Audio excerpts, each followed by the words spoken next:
Mayong gabi sa inyong tanan. Ako day si Loris Legaspi. Then i-topic na mo kay ang upat ka access modifier. Tapos ang una na mo buhaton kay ang private. Tapos ang private kay ma-access lang siya within the class. So, muna si Yemil. Kasunod mo Kalela. So, ako si Miron may damay gabi sa tanan. So, magyemo sa taga no. Anang program subot na to. Int x ay plus gyapon atong atong buhaton nga program plus. So, butan to int x is 5. Tapos int y is 10. So, natay different class dali no nagimo ko. So, nagimo tag method.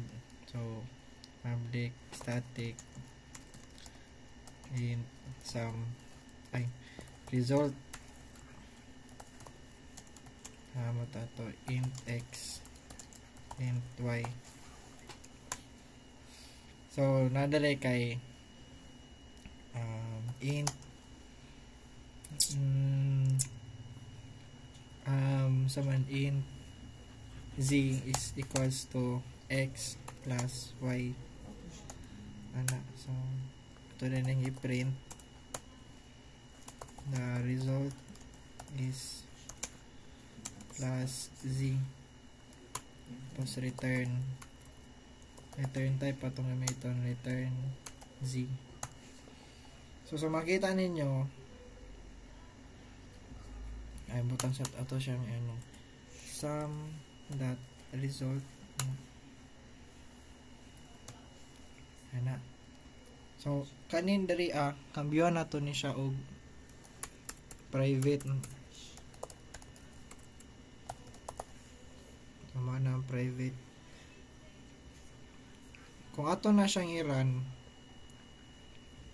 kay nga na siya mo error kay sa makita ninyo different class man siya. So di siya mo gana. Public. So explain ni Lawrence ang public.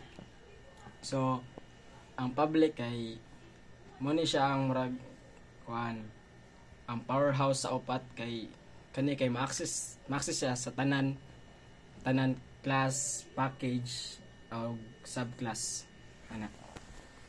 So dili na punta balik ta sa atong gihimo. So kaning private ato ni siyang kambyan og public.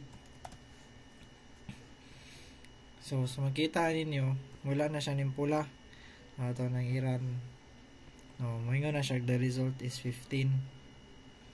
So explain na po ni Lawrence ang protected.